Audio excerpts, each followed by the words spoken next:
Now we're on problem number 8. Actually, number 8 is still talking about the last scenario here. Let's go back to that where we had the vendor codes. I'm down here in the results pane. And if you look at our vendor codes, they're looking pretty good. But this one, this was, I think, El Rey Chocolates.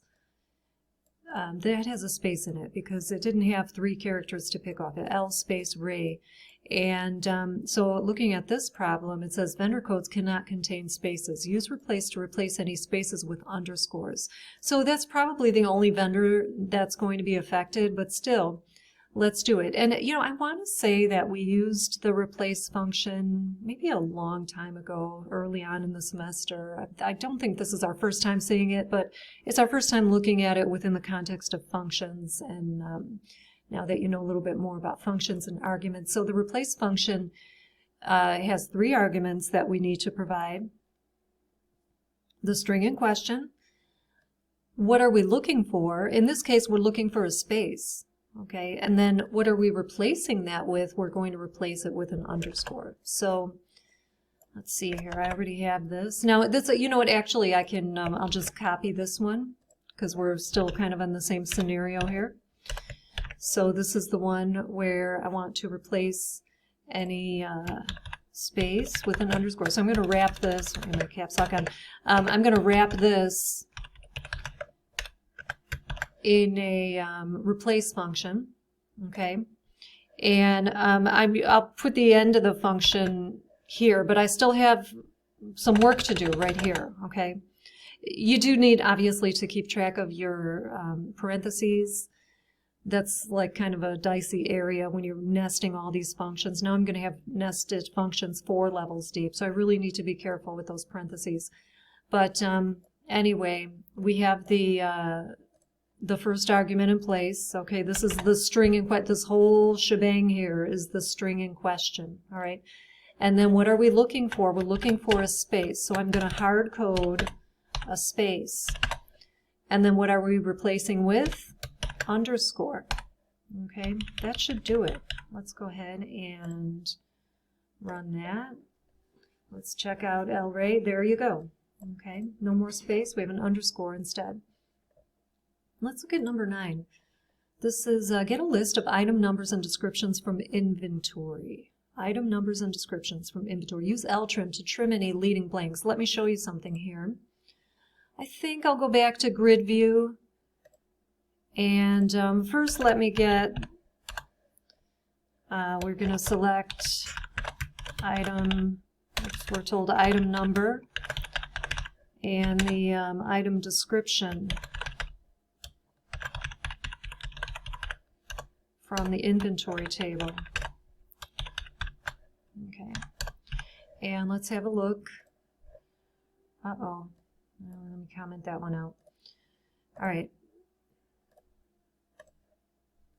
Oh, I still have another one up there. Hang on, sorry. Okay. All right, so we have the item number and the item description, no surprises. I did intentionally, these are called leading blanks. I intentionally put those there. They're not something that you want there, but often data is going to have leading blanks or trailing blanks. Now, if they're trailing blanks, we can't see them, but they might be, we might have some spaces on the tail ends of these descriptions. So we have these trim functions that would allow you to trim any leading and trailing blanks from your a string of text like we have here. So for example, I'm going to use Ltrim. You have Ltrim and Rtrim. So, oh no, you know what? I don't want to do this on the item. The item number is fine. It's the item description that's the problem. So I'm going to do Ltrim on the item description. And watch this first one. You see it trim the blanks. You know, one thing I want to say here, all of the functions that we've done, they're only changing the way the data is displayed in the query. They are not changing the underlying data in the database. That's an important point. You're not changing actual data unless you code an update statement, okay? So again, just changing the way the data looks when we get it out of the database, but the data itself is still the same within the database. So those leading blanks are still in the database on that item description. Okay. Same with everything else we've done in this unit. Again, unless you're doing an update statement, you are not changing any data. So that's the LTrim. And then you know what? If I know you can't see any trailing blanks, but let's assume there are some there, and we want to trim them off. I can just do a nested thing here. So I'm going to wrap the LTrim in the RTrim for the right trim. That'll trim anything off the right side of the description as well. So if you just wrap one inside the other, it doesn't matter who goes inside, who goes outside, but just, you know, a quick nesting of these two functions is going to strip any blanks off the front and back of the text. Okay, so there is that, and I think we can maybe do one more in this video, a quick one. This is just for fun. Use the reverse function to generate your name spelled backwards. Okay, this is another one of those kind of silly problems that really doesn't have a lot of use, but just to show you the reverse function. Okay, I'll do this. Okay, I'm going to reverse my name. Notice how there's my name backwards, but do you notice how there's no from clause? I'm not getting this out of a table. I just hard-coded my name and threw it through the reverse function.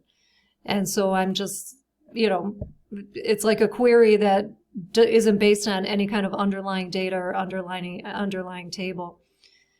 So that's the reverse function.